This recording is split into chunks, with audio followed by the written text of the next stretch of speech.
what bait to go for. Now there's hundreds, if not hundreds of thousands of different baits out there to choose from, and trying to find one that you're happy with, results wise, smell wise, consistency wise, can be quite difficult. So a lot of that is down to personal preference. One bait that some person absolutely loves, another person might say is a load of rubbish, and vice versa. So it's such a personal thing to go with. So I'm not going to say this is the one bait you should go with, but I'm going to be talking about the Scopex Squid from Nash today, because I use it in my own fishing and have done for the last few years. So this isn't a case of saying you must go with this, but I'm going to show you some of the results I've had on the baits that I've got with me today. So before we go through some of the range, some of the captures I've had and hopefully have some today, I'm going to get all my kit out of the car, head round to a swim and hopefully pick up a few in today's beautiful sunshine.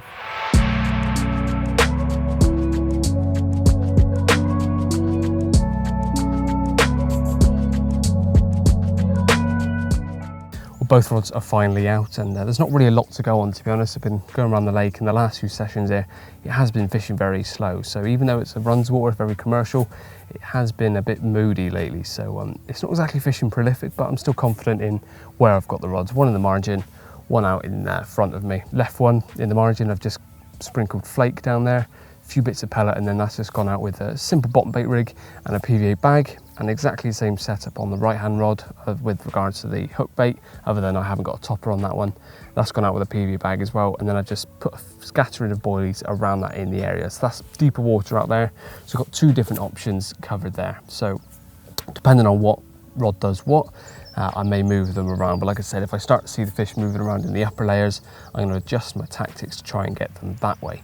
But yeah, so the hook bait choice today is the Scopex Squid Culture. Now this is a bait that I've used a lot. I said in the very intro, this is my personal bait. This is what I do go to wherever I'm fishing. Obviously it's starting to warm up now, so I'm going back to this. I have been using the citrus, but now I'm back onto the Scopex Squid, and I have been using this for the last few years. So going back, I don't know, 3-4 years fishing Bude Canal, just had quite a big liner on the open water rod, so hopefully that goes off soon. But yeah, going all the way back to Bude Canal, I've done a bit of fishing. I actually done a bit of fishing with Alan on that trip, done really well. I had a few great trips down there.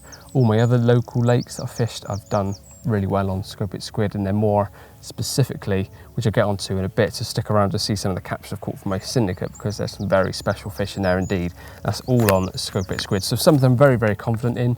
It's an extensive range, which I'll get onto in a bit more detail in a bit. But for now, I'm just going to keep my eyes on the rods, enjoy a bit of this sunshine, and hopefully get a fish on the bank soon.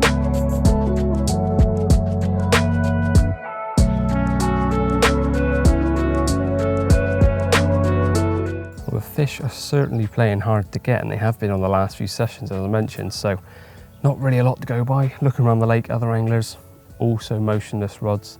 There's no crashing, there's no bubbling, so there's not really a lot to go by, but I'll stick with it anyway. But as I'm not catching anything here, I need to prove that I can actually catch fish and go back through the archives and show you some of the fish that I've caught on Scopex Squid in the past. So going back to, like I was saying, on Bude Canal, done really well on there, and then we also went to Belgium. So this was, well, everything's gone a bit all over the place with COVID. It wasn't last year, it was the year before. Myself and Luke headed over to Belgium. We fished 2 different lakes. If you haven't seen those videos, then links will be in the description below for the full feature-length films. Fished 2 lovely lakes. One of them was 𝘃𝗶𝗶𝗀 Lake, and the other one was 𝘃𝗶𝗶𝗀, which is absolutely stunning place. Honestly, one of the most beautiful places I've ever fished. And the bait I was using, you guessed it, Scopex Squid.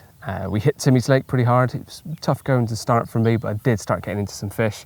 Had them up to mid-30s, I think it was, on 𝘃𝗶𝗶𝗀 Lake. We then moved to 𝘃𝗶𝗶𝗀𝗀, and again had a really good session there. We caught, I think, probably just over 1/3 of the stock in the few days we were there, which is unheard of. So clearly we're doing something right, and the bait was working. Another trip abroad to Holland. My girlfriend, well, my fiance now actually, is Dutch, so we went over to see family, took the rods with me and went fishing over there. Caught fish from a park lake, so my first ever Dutch carp as well. And so happy days. I'm catching from different countries as well, not just in the UK. Coming back to the UK last year was a very, very special year indeed on my syndicate. So I've been on my syndicate for a few years, picking up the odd fish, nothing too big here and there. It's been quite frustrating. Gone back to basics, started using bottom baits, just with the cultured hook baits, and a scattering of Scopex Squid, just freebies all over the place. Some of the flake as well, so mixing up very, very simple tactics, and it went off last year. I had a really good run just after the restrictions lifted and we were able to go back fishing again. I had a great run of form, caught multiple 30s on the bounce, and then including one of the lake's biggest in there, one of the most sought after fish, as you can see from the clips now, at £46 1 ounce. That is a PB that's probably going to last potentially a lifetime for the UK at least. Absolutely stunning fish, and I continue to catch there. Moving on to other venues, I went to 𝘃𝗶𝗀𝗲, bagged up there again in a match, done really well. So it doesn't matter where I go, it's a bait I'm really, really confident in. It's not a one-hit wonder or a one-season wonder where it did really well and then it's teetered off. Every year I've used it, I've caught well. So like I said at the beginning as well, if this isn't a bait that interests you, that's fine. You can go with a bait you're happy with. I'm just telling you, my results, my experiences of using Scopex Squid has just been extremely, extremely good. I can't fault it. I enjoy the range as well, which I'll get onto in a second, is how much is available. So it's just something that when I go fishing I'm confident in. And I've used both the shelf life version, which they call stabilised, and the freezer bait version. Freezer bait was great when I had a chest freezer, but now I don't have one anymore, so I have no qualms with going back to the stabilised. It's a very it's pretty much as good as a shelf life boilie is going to get. So if you've got the space for a freezer, obviously go for the freezer bait, but if you want the ease of use of having the stabilised stuff, then like I said, I have no issues going to that. It's a nice and soft bait. So moving on to the range itself, obviously you've got different sizes available in the range. To my left is the flake. Now this is something I haven't seen many other companies do, if any other companies do.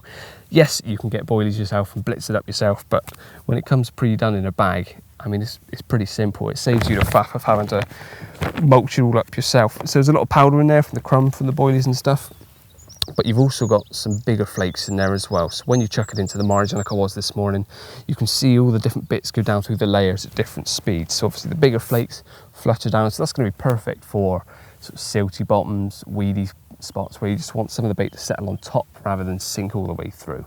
So that's where the flake comes in, I believe. You can get that again, shelf life, which is the stabilised or freezer bait. Then we move on to the boilies, which I've actually got in a bucket now because I've put some of the syrup over the top of them. Again, available in multiple different sizes. This is the shelf life, remember, and look how soft they are. So it's not like they're really firm, just one finger and a thumb, I'm able to squash them, no issue. So if you like quite a soft bait, again, this is something you want to go for. It's quite a nice bait once it's broken up, as well as a few little bits and bobs in there. I don't know all the ingredients, so I'm not going to try and state them because I'll probably get it wrong, but it's a nice bait. It's not just a really bland consistency, there's a few little bits in there.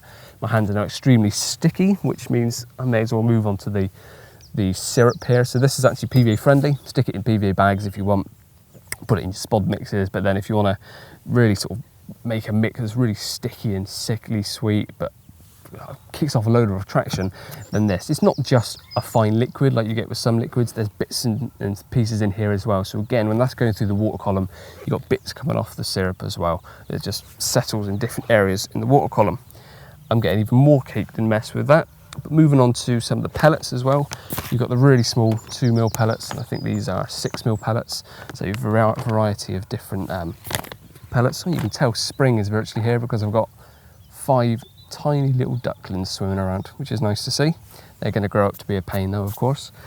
Moving on to more of the hook baits. As I've said today, I'm using the cultured bottom baits, which break down to a 50mm boilie underneath, but they've got like a paste around them to start with. So that breaks down, gives a bit more of attraction around the hook bait. This makes it stand out more from all the freebies you're putting out. The other little thing I've got in my hand here is the cultured stick mix. So it's quite a moist mix. You put it in a mix, compact it down, and it works perfectly in a stick mix, as the name suggests. We'll then move over onto hook baits. There's stacks in the range. I'm pretty sure this isn't even all the colours, but we've got yellows here, 2 different sort of shades in there. You've got more of a washed out yellow and more of a high vis yellow. Same with when we move over to the pink hook baits. You've got a bright pink and a more of a washed out pink. I love the washed out, that's done me really well, whether I use it as a pop up on like a Ronnie or something, or just trimming it down and using it as a topper. It's a lovely washed out colour, so it's not so blatant in your face. And then you've got to match the hatch, which is the, well, as you can see, it's kind of a browny colour. Perfect if you just want to be a bit more inconspicuous but still want to pop up. you can go for that. Of course, you've got the wafters as well, and there's plenty in the range that I haven't got with me today. I'm pretty sure there's make your own hook bait ones. You can boost them slightly more if you like, add some different ingredients. It's such an extensive range. So if you're someone that you're looking for a new bait to try this season, because I know some people like to try a new bait or they haven't done too well on their bait, I would highly recommend trying this. And that's not just because I'm doing a video on it. As I've said, I use it myself. These aren't false words coming out of my mouth. I'm really confident in this bait. It's caught me lots of fish, and I'll be happy to keep on using it throughout the years. And it's an extensive range. So whether you like different hook bait options, different pellets and things to put in your bags, the syrup, whether it's shelf life or freezer bait, there's so much in the range. There's something that caters for everyone and for different needs.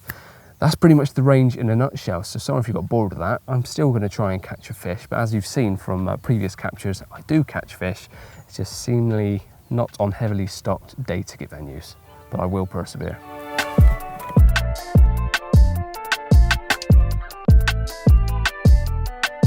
Well, unfortunately, my time is up on this session, and I've got to bring in the continually motionless rods, and it seems I'm not the only one today, as 3 or 4 other anglers have already packed up and left on a blank. So it's not just me, but that's my excuse anyway. It's fished very hard today and has done lately. I did bring the rods in earlier, I had a little walk around, see if I could find any fish. Found a few just sitting under the surface, weren't interested in any kind of bait. Had a few under the surface in my swim, so I did free line some flake, and the closest I came to catching one was pulling my hook bait straight back out of a fish's mouth that took my bait. So rather frustrating actually seeing that happen and missing it, but hey ho, these sessions come around every now and then. I'm sure I'll be out again soon and hopefully catching something.